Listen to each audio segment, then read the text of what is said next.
안녕하세요. 파산관제인 홍현필 변호사입니다. 오늘은 채무자들은 왜 파산면책 신청을 취하하는가 네 번째 시간으로 고액의 상속재산을 잠탈한 그 사건 두 케이스에 대해서 한번 보겠습니다.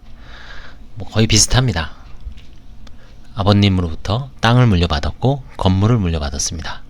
근데 상속 지분 가액이 5천에서 1억을 훨씬 넘으니까 이걸 관제인이 이제 부인 소송을 할 것 같으니까 면책을 취하를 했습니다. 한번 보겠습니다. 바로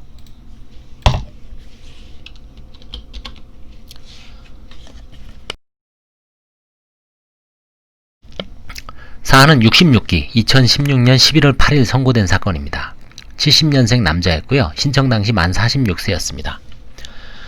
초대형 취하 사건입니다. 초대형이라는 건 이제 금액이 좀 제법 됐다는 얘기입니다. 파산 취하 경위를 살펴보면 다음과 같습니다. 아버님이 2015년 4월 17일 날 사망했습니다. 사망 당시 부친은 경기도 평택에 세 필지, 임야 토지 건물 등 각 세 필지의 건물이나 부동산을 소유하고 있었고요. 공시지가는 약 39,000원이었습니다. 제곱미터당이요. 그죠?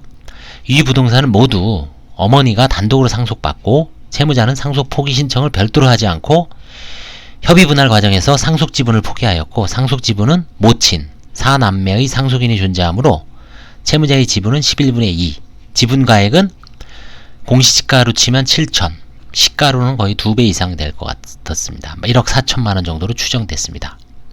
채무자는 지급불능이 2002년경이 명백해서 사행위로 부인 대상이 명백했습니다. 결국은 어머니, 모친이 협의분할 재산에 대하여 부인권을 행사할 여지가 있었으나 채무자가 면책을 취하였으므로 관제인이 부인권을 행사하지 않았습니다. 그래서 결국은 면책 절차는 종료가 됐고요. 파산 절차도 이제 폐지가 됐고 면책 절차는 뭐 기타 종국으로 처리가 됐겠죠. 취하했으니까. 채무자의 어떤 살아온 경위를 한번 살짝 보겠습니다. 95년부터 현재까지 부친 소유의 어떤 평택에 주소만 옮겨놓고 실제로는 영등포 쪽에서 모텔이나 호텔 같은 데서 그 청소 같은 걸 하면서 웨이터 뭐 이런 걸 하면서 지냈습니다. 2003년부터 현재까지 모텔, 호텔.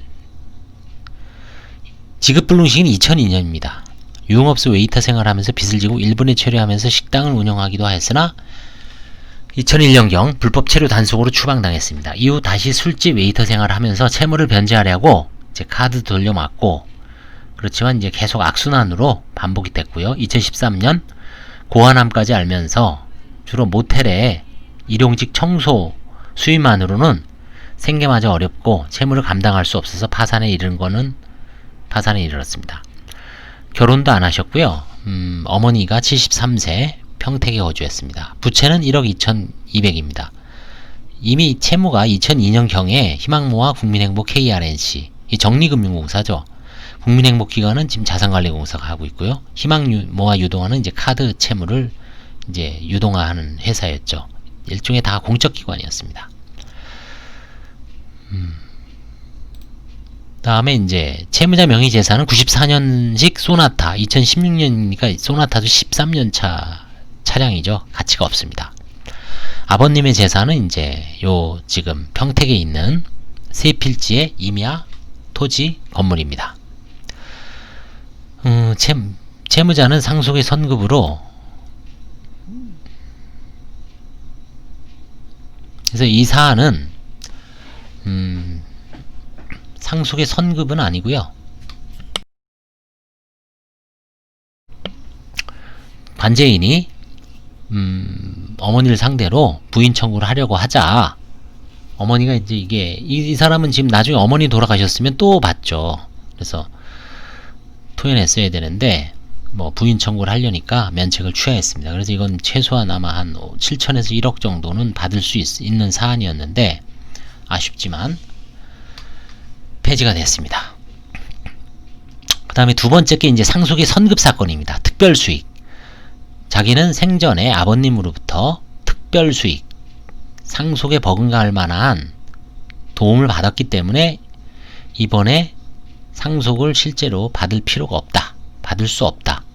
그런 점에 대해서 이제 관제인이 소송을 하더라도 상습의 선급이 인정되면 기각될 가능성이 높은 사안이었죠. 원칙적으로는. 한번 보겠습니다. 채무자는 54년생이었고요. 이건 2014년 2월 18일 선고된 사건입니다. 지금으로부터 약 6년 한 4개월 전 사건입니다. 파산 선고 당시 채무자는 60세 여자였고요. 2004년경 파탄됐고 채무는 약 1억 원이었습니다.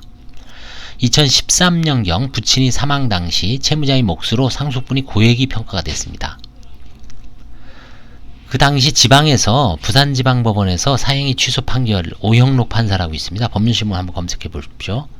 사형이 취소 판결이 이제 그때 뭐라 그랬냐면 판사님이 모친이 부양 때문에 아버님의 재산을 물려받은 경우까지 이거를 사형이로 청구하는 건 너무 심하지 않냐. 이제 그런 거 저도 이걸 비교해 봤을 때 여기서 어머니가 받는 거는 사실 부양 정도와는 거리가 멀죠. 모친의 아버님의 전 재산을 차지했기 때문에 뭐 남은 여생에서 그냥 생활비 정도 한 달에 뭐 한 100에서 150 정도를 이제 뭐 돌아가실 때까지 연금 스타일로 연금식으로 그런 어떤 생활비 정도의 수준은 아니었습니다. 재산이 뭐 매덕 됐죠. 그래서 협의 분할이 문제되자 2014년 4월 22일 제1회 기일 전에 이 채무자는 이제 면책 신청 취하서를 제출했습니다. 그래서 결국은 채권자의 입장에서 관제인이 청산 절차를 진행해야 하는 거 아니냐 이런 견해가 됐어요. 이 사안에서 만약 채권자, 예보, 희망모아, 국민행복기금 등이 파산관제인이 보고서를 파악해서 부친이 사망 시점을 기준으로 파산 절차 폐지 후 상속 협의 분할이 사형이라는 이유로 사형이 취소 청구권을 행사할 경우에 인용될 가능성이 있습니다. 이 사안에서 가액배상 청구권을 부인 대상권으로 삼아 모친이 부동산에 대해 제가 이제 직접 이 당시에는 가압류 신청서까지 다 써놨어요. 사실은 이분이 아마 그때 일산에서 아버님이 카센터를 했어요. 카센터도 하고 월남 하셔서 이제 크게 좀 성공하신 분인데 재산이 이제 매덕되는 거죠. 그래서 부동산 가압류 신청 이걸 뭐 굳이 한번 대략적으로 한번 보겠습니다. 부동산 가압류 채권자는 관제인이고요. 채무자는 어머니입니다. 다음에 피보전 권리는 부인권 행사에 따른 가액배상 청구권. 조문도 적시해 줬습니다. 가압류할 부동산은 이제 어머니가 물려받은 부동산 중에 이제 적절한 걸로 고르면 되겠죠. 신청 취지는 이제 가압류한다. 신청 원인은 이제 파산 선고 사실, 파산 관제인이 조사 현황. 그래서 이제 채무 초과에 따라서 협의 분할 약정을 했다는 거. 그 다음에 이제 가액배상 청구권이 존재한다는 거. 여기서 이제 가액부상 원칙적으로는 소유권 이전 등기 말소 내지 원상회복입니다. 9분의 2 지분에 대해서. 근데 이제 가액배상 청구권이 적절한 이유를 써줘야 됩니다. 그래야지 인용이 됩니다. 그냥 무조건 가액배상 청구권 썼다가는 잘못된 기각당할 수도 있어요. 제가 옛날에 한번 기각당해 봤습니다. 중앙 55에서. 그래서 이 당시에는 이제 상당히 뭐 상속의 어떤 선급 부분도 좀 언급을 했고요. 기여분의 항변, 그래서 가액배상 청구를 감액시킬 가능성이 높은 점. 어머니는 이제 기여도를 주장하겠죠.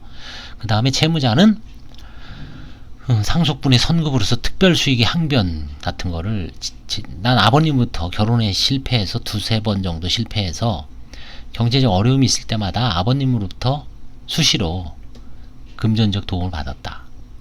그러면 이제 가액배상이 많이 이제 감해지죠. 그래서 부동산 시세는 대략 5, 6억 정도로 예상됐고 여기서 11분의 2 지분에 해당하는 금액을 이제 계산하면은 뭐 대략 한 1억 5천에서 2억 정도 되나요? 그래서 이제 부인권 행사까지 열심히 썼는데 뭐 채무자 한번 볼까요? 여기 이제 이게 보고서입니다. 쭉 이제 어렵게 살았어요. 어렵게 살았고 가정주부였습니다. 지인이 소개로 만난 남자의 권유로 이분이 이제 결혼만 두세 번 했다 그랬죠. 남자 복이 없었는지 남자만 만나면 잘못돼요. 이게 채무자 명의로 부동산을 취득하고 대출을 받았으나 남자가 잠적해서 그 다 떠안고 이제 망하죠. 90년에 이제 최초의 혼인은 이혼은 90년에 했고요. 그 이후로도 이제 계속 사실혼 관계로서 이제 남자하고 이제 엮여 관계를 맺습니다. 보험은 채무자 명의 재산은 현대해상의 보험 93만 원에 불과해요. 근데 이제 이렇게 있다가 만약에 2013년 전에 면책 신청을 했으면 그냥 끝났죠. 여기 보시면 2018년, 9년, 10년 정도 이미 좀 빚을 일부러는 아니겠지만 계속 이렇게 좀 불려왔어요. 그쵸? 아버님 돌아가시기 전에 한 2010년 정도에 파산 면책을 했으면은 큰 문제 없을 게 이 재산도 좀 받으면서 그쵸? 좀 안타까운 사안이죠. 부친 상속재산 협의 분할의 사회행위성. 이건 뭐 아까 말씀드렸듯이 그렇게 이제 뭐 모친이 거주하고 카센터를 임대하고 있대요. 이때 아마 제가 보기 경기도 그때 고양시 일산이었던 것 같아요. 아버님은 이제 실향민이고요. 월남시, 큰딸은 북한에 있습니다. 그래서 이게 이제 뭐 상속 지분은 13분의 1로 해야 될지 북한에 있는 장녀까지 포함해 15분의 2 해야 될지 이거는 참 뭐 문제였습니다만, 근데 결국은 이제 이 채무자가 주장하는 건 상속의 선급, 자기는 많은 도움을 받았다. 그래서 많은 도움을 받았다는 게 객관적인 증거에서 입증이 돼야 됩니다. 통장으로 이제 뭐 수천만 원 정도를 아버님이나 어머님으로부터 받았다면 다 인정해 줍니다. 제가 옛날에 이 성동구 그 큰 사건 한 40억짜리 소송, 그때는 이제 한 7억인가 8억이었는데 10년 동안 6억 정도를 인정을 받았어요. 그래서 1억 1000인가 1억 1000만 원만 받는 걸로 결국 최종적으로 이제 강제 규정이 됐는데요. 그때도 이제 그 입증 못하는 거 그냥 현금으로 받거나 뭐 이런 거까지 다 치면 한 10억 넘는다고 얘기해도 통장으로 딱 꽂힌 거는 한 5억에서 6억 배는 안 되더라고요. 그래서 이제 채무자도 좀 억울하겠죠. 왜냐면 이제 그 10년에 걸쳐서 받았기 때문에 어느 때는 현금, 어느 때는 뭐 거래업체한테 다이렉트로 결제를 해준다거나 이런 경우도 있을 수 있겠죠. 그렇죠? 그래서 하여튼 오늘은 고액의 상속재산을 뭐 의도는 아니겠지만 결과론적으로는 잠탈한 셈이 됩니다. 그렇죠? 하나는 어떤 상속의 선급 요소가 결여된 사건이고, 두 번째 거는 상속의 선급을 충분히 주장할 수 있었던 사안이지만 둘 다 그 취하로 끝낸 겁니다. 예, 감사합니다.